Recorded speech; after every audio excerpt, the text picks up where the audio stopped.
Welcome back, everybody. Thank you for watching another video. Tonight we're going to have a look at a knife that's been out for a little while, at least 5 years, but I think put Gerber knives back into the game because of its high quality. This is the Gerber Fastball.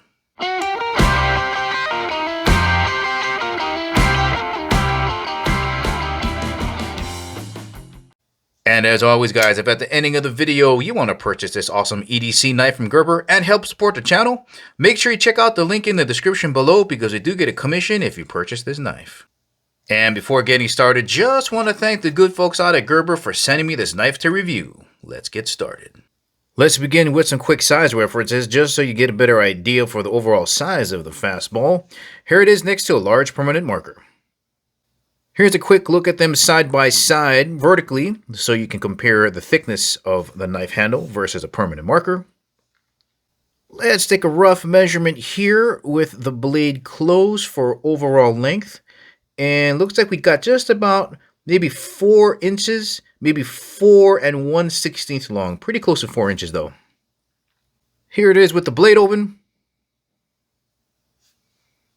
And a look here vertically again with the blade open. And let's get a rough measurement with the blade open from the tip of the blade all the way to the ending of the grip.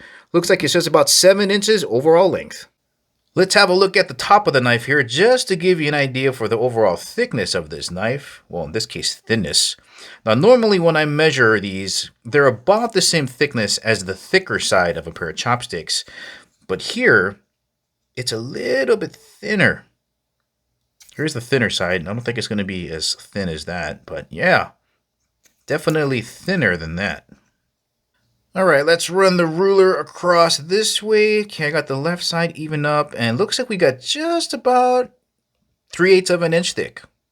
Let's have a look at the thickness of the blade over in the thumb ramp area, and looks like it's just a little bit thicker than a US nickel. Let's get a close-up of this here with the ruler running across. Okay, I think I'm even there, and it looks like it's just about 1/16 of an inch thick. Let's get this knife on the scale so you know how much weight you're going to be putting in your pocket. Coming in at, wow, look at that, 2.8 ounces. And just in case you're wondering what 2.8 ounces feels like, well, if you got 3 AA batteries around the house, that'll get you pretty close.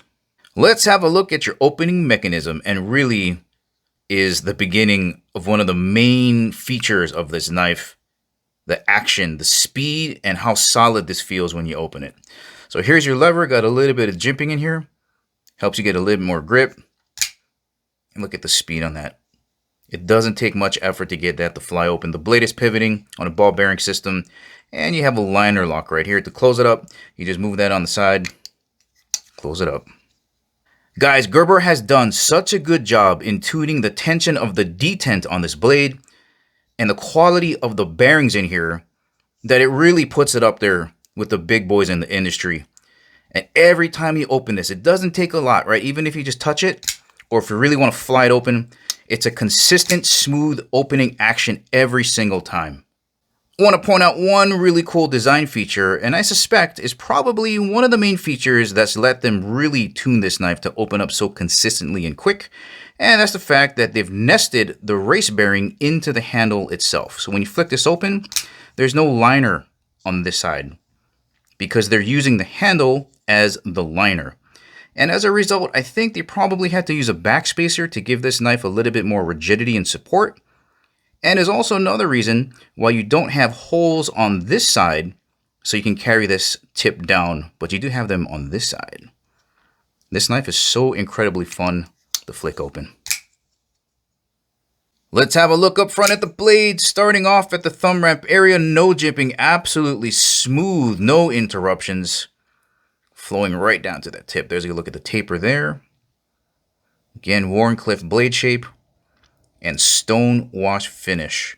I love stone wash. It really does a good job at hiding all of the damage that you can put a blade through. Here's a closer look at the swedge that's on the top here. And this is pretty much a flat grind all the way up to the shoulder, meaning that there is no curvature down here. It's just flat, so it's very easy to sharpen and maintain. And your sharpening choil right down here. And it really does help you sharpen the entire edge from the tip all the way to the heel. Steel type being used is S30V, one of the first widely used powdered super steels. And it's high carbon, well over 1%, 14% chromium with just a dash of vanadium.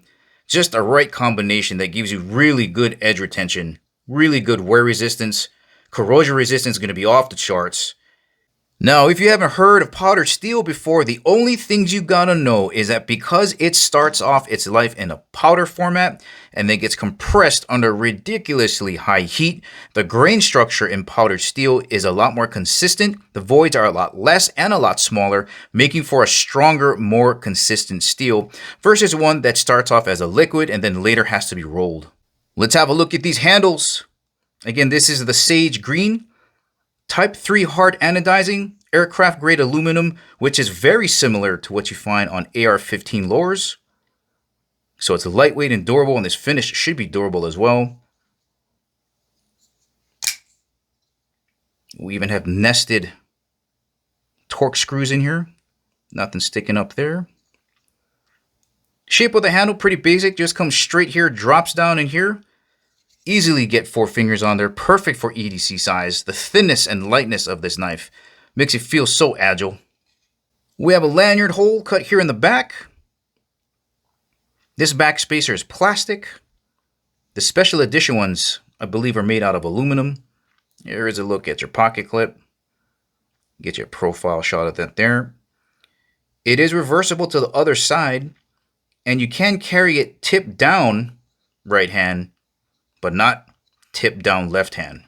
Here's a quick look at what this knife is going to look like when you stick it down in your pocket. Right, sticks up out of the top there, making it very easy to pluck the knife out and deploy the blade. There is side view. Back over to the front. All right, guys, let's test out this factory edge.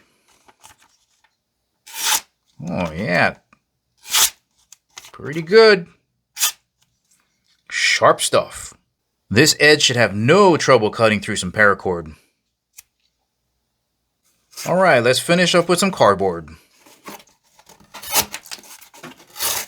Very little effort here. You get one more? Careful now. Easily done. Once again, guys, this has been the Fastball by Gerber. Pretty much everything you want in an EDC knife. Thin, lightweight, easy to carry, opens up ridiculously fast, high quality steel, and a really utilitarian blade that's going to help you cut just about anything out there. If you're looking for a new EDC knife, this might be a great option for you. Well, alright guys, this is the ending of the video. Remember, if you want to purchase this awesome EDC knife from Gerber, make sure you check out the link in the description below. Thank you for watching, and I'll catch you in the next video.